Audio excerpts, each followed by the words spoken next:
Hello, hello. Welcome back to another episode of The House in Fata Morgana. Believe it or not, but I'm actually re-recording this episode, so do forgive me if my reactions aren't entirely genuine, because I was reacting a lot to everything. Yeah, surely. Yeah, so we are back in the house. It beckons to us. And this time, we just met the girl with the white hair. If I'm not wrong. Alright, let's get into it. At the time, the majority of servants at the mansion were men. However, the ladies of the household had abigails, so there were several more women servants, myself included. The maids, by and large, were selected from the daughters of other esteemed families. It was, you could say, a sort of training before they entered society. The girls would serve at houses even more powerful than their own. And the white-haired girl Mell saw the night before was one such maid. When he heard this, Mell could not sit still any longer. I didn't really think this through, did I? I don't even know where she is. I'm guessing she's probably mother's maid. White hair. It has to be the girl from last night.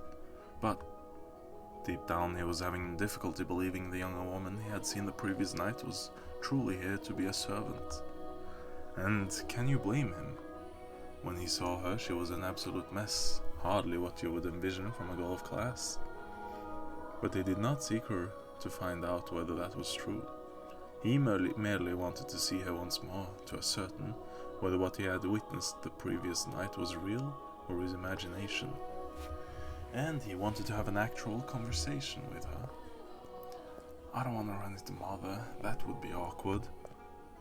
He was heading towards his mother's bedchamber, but the closer he drew, the heavier each step grew. He rounded a corner, debating whether or not to head back, and stopped in his tracks. On occasion, wishes do come true. When Mell turned the corner, he saw her, the same girl, the same white hair. She appeared to be cleaning the hallway. She traced along the wooden carvings lining the walls, making certain not to miss even a speck of dust. The girl wore a pristine dress, the uniform of the mansion's abigails. There was no longer any filth to obscure her beauty. All that had covered her pure white hair and glass-like skin was no longer. The one thing that had not changed was her listless ruby eyes. Pardon me? Hearing his footsteps, the young woman raised her head. She caught Mel's gaze and for a brief moment merely blinked at him in silence. Lord Mell, yes? Your father's informed me of you. Did he? I guess I don't need to introduce myself, then? I believe she made an attempt to smile, though it was difficult to tell, and she quickly dropped her gaze back to the floor. Flax and Ruby met only for the briefest moment. She seemed to be looking at both someone and no one at all. Everyone here truly has the most beautiful color of hair. Sorry about that, guys, that's my Discord. Did you have business with the mistress, Lord Mell? I can let her know if you would like. No, I was looking for you. For me? Mell felt as though all the blood in his body had begun to flow backwards. He could not effectively describe the sensation, but in a word it resembled panic. On his way to find her, Mell had come up with a number of subjects he wanted to talk about. He generally had little trouble speaking with others. He'd had less experience interacting with women, this was true, but the time he had spent around Nellie had kept him from stumbling too much. Until then. Yes, for you. Why would you be looking for me, Lord Mell? I was wondering how you were doing. Pardon? I'm quite fine. Good, that's great to hear. You fool, Mell, what are you even saying? You have more important things to ask, like where she came from. Or to tell her she has pretty hair and eyes. but I don't want to trouble her too much. Lord Mell? Yes? Sorry, you just suddenly fell silent. Was I, in your way? In my way? No, no, no, not at all. Whoa, what are you up to? I'm cleaning. Well, yeah, I didn't even need to ask. Ah, you're cleaning.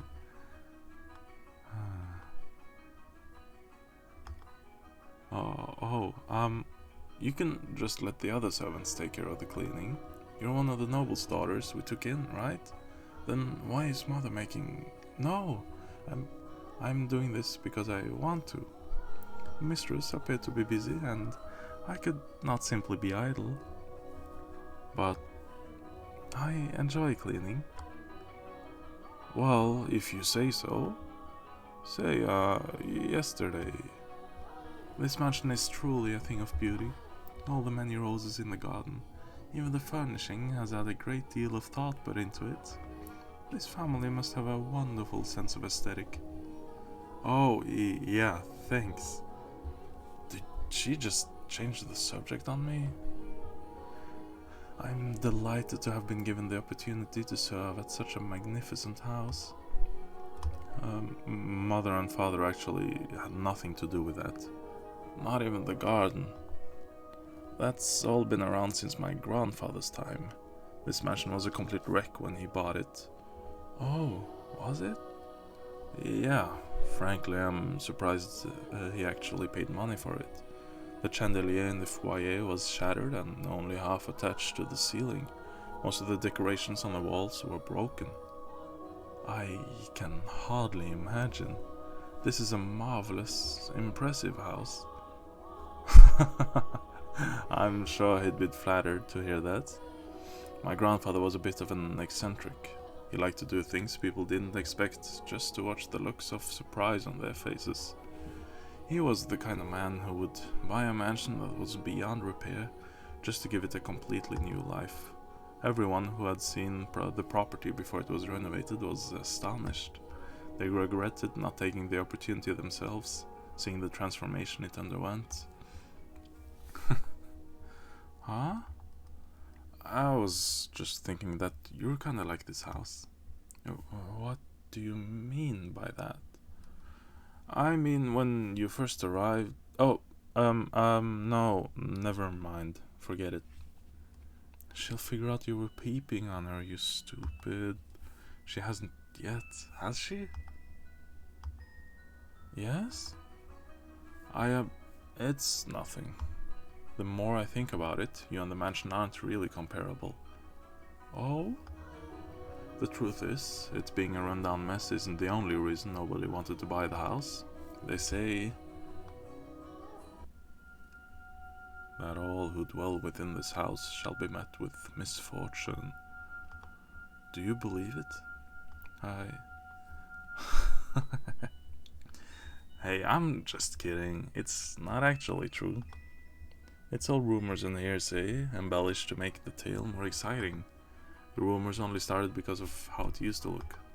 If the mansion truly begot misfortune, then we wouldn't still be here. And it wouldn't explain how my grandfather died. Do you know how he passed away? No, how did he? Inside a lovely lady. Oh, what? Believe it or not, that was how he died, together with a young, beautiful woman.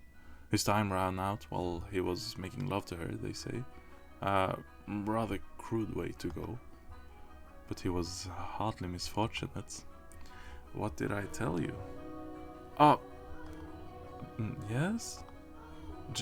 Just so you know, I promise I didn't inherit my grandfather's propensity for such base behavior. I am pure of body and spirit, dedicated wholly to my studies, so... Hey, she laughed. My apologies. No, it's fine. Anyway, we were talking about the mansion, right? I've always thought it was kind of a strange place myself. That dress you're wearing, it was found here after my grandfather bought it. You don't see that kind of design around these parts, so I'm guessing it was probably imported. The architecture is really old-fashioned too, which must have caught grandfather's eyes. When he announced his plans to buy it, the entire family opposed his decision, but he refused to budge. Renovation upon renovation gave the mansion new life, but of all his work, he was most fond of the roses in the garden. He collected species from all across the world, and every time he got a new one, he would summon gardeners to arrange and grow them. It took incredibly long to complete. There were even some that wouldn't grow in the climate of this land, but grandfather refused to give in. He truly loved roses. Me, I don't really get how someone could be so impassioned about them. It's just embarrassing every time someone calls this house Rose Manor. Perhaps the roses were meant for someone. What? I'm simply speculating. Roses makes wonderful gifts, after all. Indeed, they do. If you like roses as much as Nellie, then you're welcome to go see them for yourself. Pick as many as you'd like. If anyone asks, just say I gave you permission. Don't be shy. I'm sure it'll get tiring if all you do is work. No, I'm sensitive to sunlight. Oh, that's unusual. Perhaps that explains why you're so pale. I had no idea. That sounds rough. Your skin is so pretty too. You don't seem terribly surprised. What? Oh, no, I'm very much surprised. Or would you have preferred a more dramatic response? No, I expected you to find it disturbing. I'm sensitive to sunlight and can hardly spend time outside. That makes me sound like some kind of demonic creature. Huh? Oh, you worry too much. There's not a monster in the world as sweet as you. Oh, yes? Are the other maids teasing you, perhaps? That black-haired one especially, she's, how should I put it, a little frightening. Almost as if she had a steel heart or something. She's impenetrable. Right, she's one of Mother's maids too, isn't she? Now I'm even more worried. Since you refuse to follow my instructions, you are henceforth hellspawn. I can imagine her saying that. Oh, and again. I'm very sorry. No need to apologize. In fact, I wish you'd laugh more. She's actually very kind to me, and everything she does with incredible precision and efficiency. She looks so young and yet has such skill. How long has she been here, in the mansion? Actually, she's been here for quite some time, but I don't know exactly how long. No one knows how old she is. It's kind of creepy. I would never consider her such. Sorry, yeah, you're right. It is bad manners to speak ill of others. Either way, she still scares me. It's like there's no light in her eyes, or like her smiles are all faked. That doesn't make her any less pretty, though. The conversation died. I had to think of something else to talk about.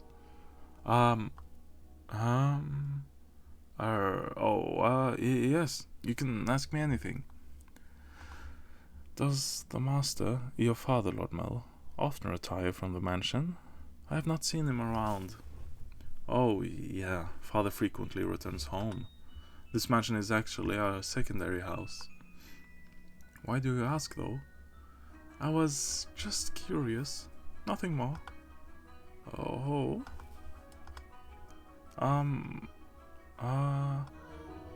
Yes? What is it? One of the maids asked to see me, so I should be on my way, if you'll excuse me. What? Alright. See you later then. Goodbye. Oh, right. One moment. Huh? Since you're so sensitive to the sun, I can pick some roses from time to time for you. For you to decorate your room. Lord Mell. That's all. Sorry for holding you up. Why am I so bad at this? She definitely thinks I'm obnoxious. I wanna hide under a rock. I wanna reverse time and try this over again. Roses are not becoming of me. He's too kind. And there we have it. A budding relationship, perhaps? Mayhaps, who could tell? Who could know for sure? Guess we'll find out. You have my thanks, Father. And I apologize for being late today. Now there's something unusual. You're not being punctual. Maybe next time we'll go a whole month without rain. Do have mercy on next year's crops, Mell. You hyperbolize, Father. So, did something nice happen? Huh? You look like you're in good spirits. Do I? No, nothing. Something did happen, didn't it? It's all over my face, isn't it? People prefer an open book to a face of stone. So it is. People may prefer it, but it is not a good trait to have for social engagements. What? Not the kind of engagements you'll be having, anyway. I'm sorry. Don't look so dejected. For now at least, there is nothing wrong with that. So tell me, what has you in such a joyous mood, Mell? You torment me so, Father. We've taken on another maid. You know how that goes, right? Someone new comes in and things get lively for a while. All the excitement has gotten to me, that's all. Oh, why are you looking at me like that? No reason, no reason. So, what family does the little lady come from? Oh, I don't actually know. You don't know? I was going to ask her, but I missed my chance. Father has returned home and I can't speak to Mother. I see. She's caught your eye, has she? Yeah, she has. But the truth is, you're more than just interested in her, are you not? What? No, I...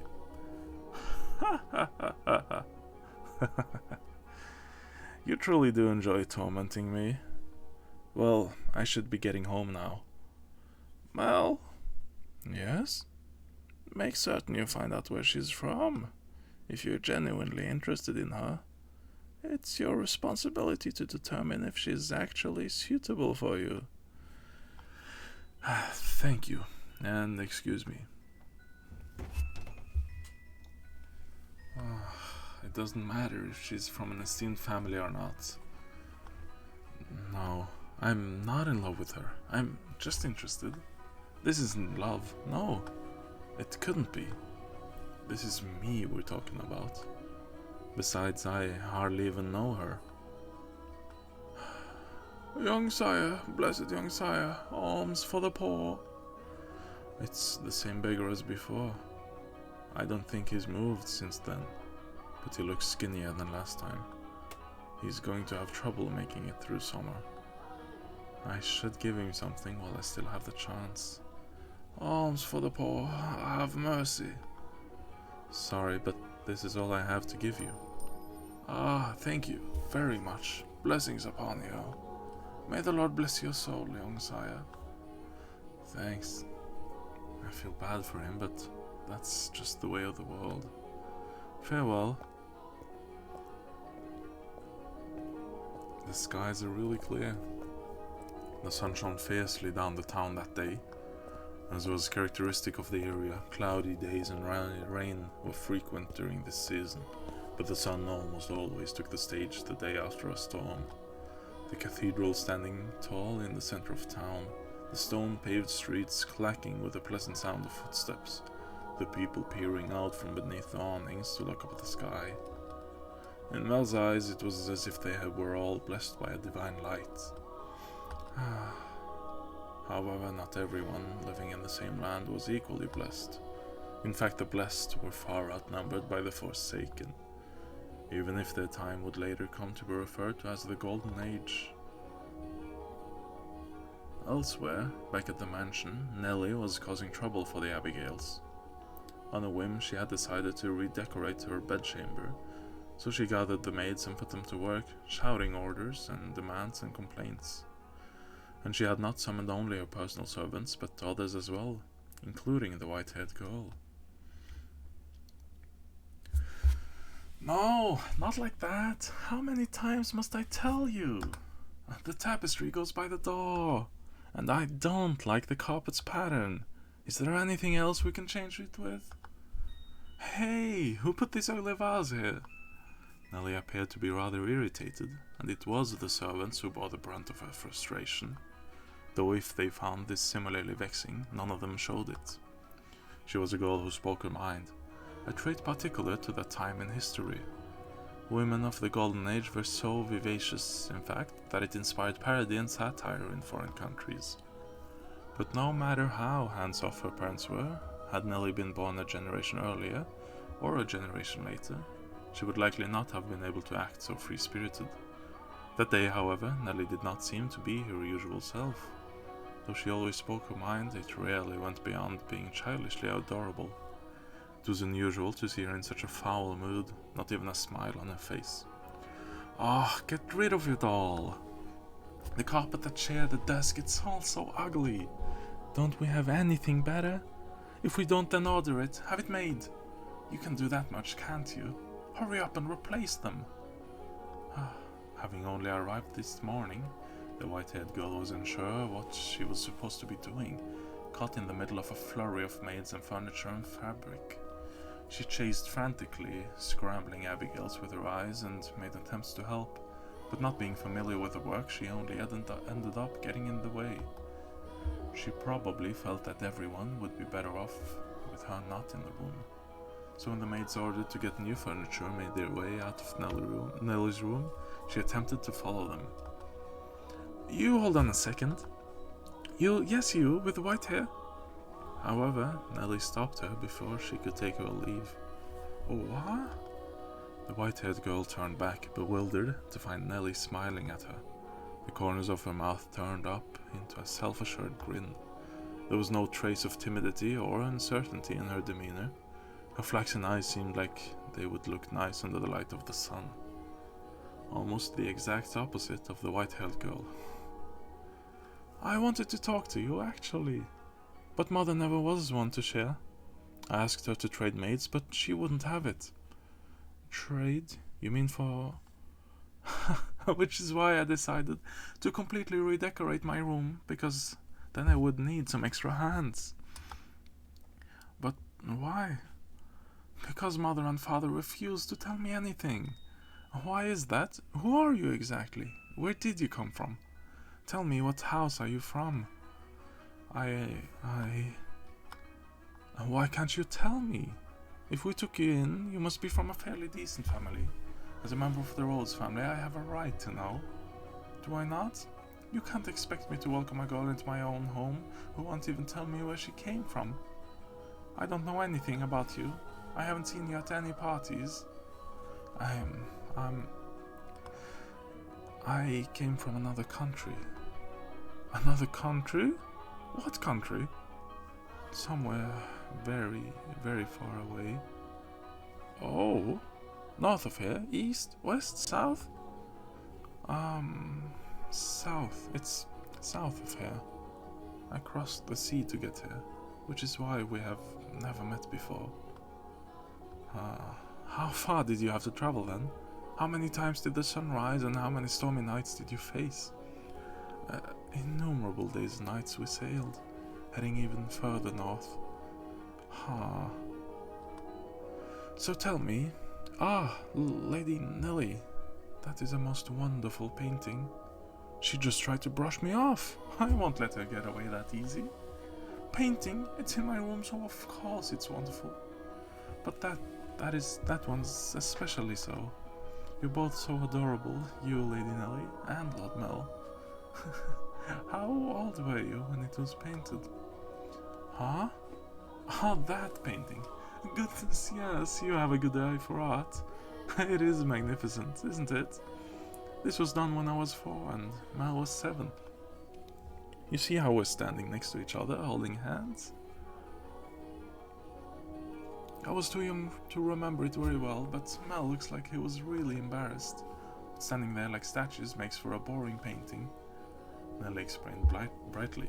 Having completely forgotten she was pressed up against the white-haired girl, she did that little twirl, stopping to face the portrait. Though many paintings lined the walls of her room, Nellie was most fond of the one of her and her brother. Two darling siblings standing side by side, the older brother smiling kindly, and the younger sister sweetly tilting her head, her cheeks the color of fresh pickled apples. It was like the very embodiment of their happiness. A painting lays its subjects bare, you know. You know, fortune and misfortune, happiness and sorrow, enshrined on a canvas for all to see. And this reflection is not merely limited to the point in time it was made either. Did you know, Master, that paintings are alive? They are drawn with a brush over an extended stretch of time, unlike photographs, which capture a singular moment. The two have their own individual merits, but a photograph is still, while a painting moves. Portraits reveal both the past and the present state of those they depict. Mel and I have always been close. I would sing songs for him, and he would teach me about all sorts of things. He's so smart. Nowadays, Mel hardly even goes on walks with me, making excuses like, I'm an adult now. But we used to spend a lot of time playing together in the rose garden. I see. The white-haired girl normally had difficulty smiling, but her lips naturally curled upwards as Nellie reminisced. A vision of the two happy siblings had probably swelled up in her mind, and I imagine there was a faint trace of envy in her heart as well. Lady Nellie, you love Lord Mel quite deeply, I see. Yes, of course I do. Mel's smart and he's studious and he's incredibly kind. For my birthday he gave me this wonderful rose necklace. The jewelry shop he got it from is famous, because even the royal family makes commissions from their workshop. So he had to have ordered it months in advance, just for me. He's a prince. Oh? Yeah, he's pretty charming, wouldn't you say? That's why I call him my prince. But you know what? Mel is a terrible dancer. And he still hasn't got his feet on the ground yet, and he's so bad at interacting with girls. So there's no one else who would say that about him. He is quite the gentleman. I assumed women would be drawn to him. Gentleman? Have you met Mel already? This morning, briefly. That reminds me, Mel seemed to know about her too. What do you think about Mel? As I said, he's a gentleman. That's not what I mean. Don't think I'll let you get away with putting any funny ideas in his head. What? Mel is too trusting, he's pure of heart, so I won't stand for you trying to take advantage of him. I would never. So you say, but you actually want to get close to him. I wouldn't dream of it, Lady Nellie. He's a man far beyond my reach. You aren't planning on doing anything, are you? Not at all. And you don't have any romantic feelings for him, do you? Well, do you? I have no romantic feelings from him, Lady Nellie. And you won't develop any? I will not. And with that, Nellie gave a wide, satisfied grin. Even though one has no way of knowing how another truly feels, or how they might in the future. You wouldn't, would you? Now that I think about it, there are plenty of other boys. You getting together with Mel is downright absurd. Indeed.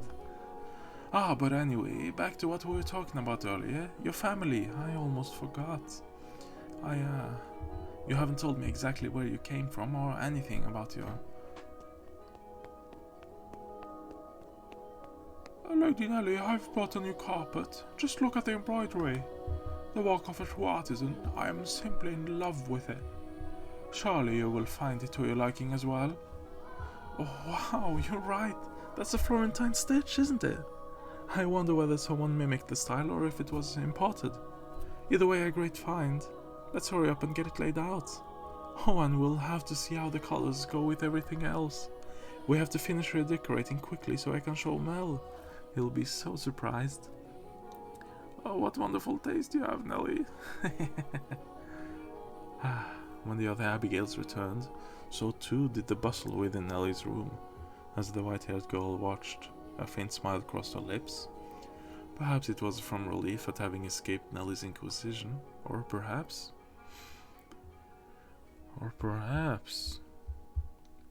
Ah, Nellie, I'm back.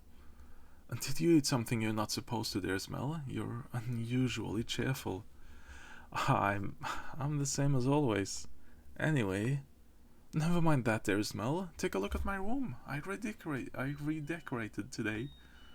So that's what you've been doing, hiding away in the house all day, Nellie? How is that any different from what you were doing? You were in the church all day. I guess. I will look at your room, I promise. But first, do you know where the new maid is? Now, don't get any strange ideas. Just haven't yet had a chance to introduce myself, and I thought I should, as a member of the family. Except you have, and I know it. Being the eldest son, it would be shameful if she were to pass me in the halls, not even knowing who I am, so... Don't ask me. What? But you were in the house all day. She attends to mother, so why would I know where she is? Though she did help redecorate my room. You made her help? That's work for the men servants. There was no reason to make the maids do it. Oh, so you're saying I should invite a bunch of men into my room? I go into your room all the time, Nellie. You were in my bedchamber just this morning. Only one man is allowed in my bedroom, dear Mell, and that is you. So unless you become a servant, which I will not stand for, I will not ask any of them for help. Oh, Nellie, you ought to be a little more what? If you're going to lecture me, I won't hear it.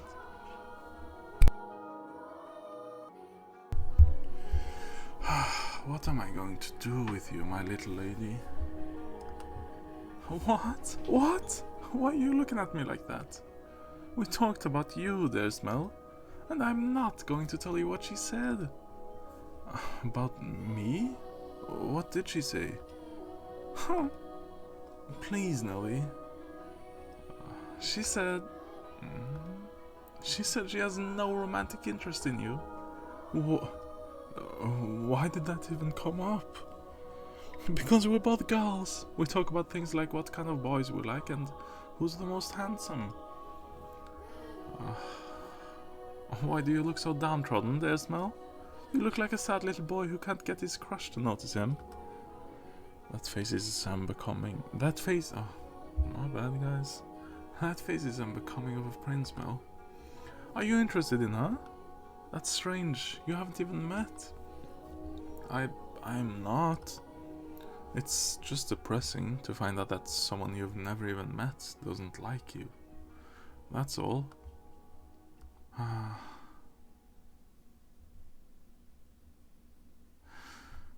If I'm going to make my move, I must do so soon. I don't have much time. The master of the house isn't around, so next in line would be him.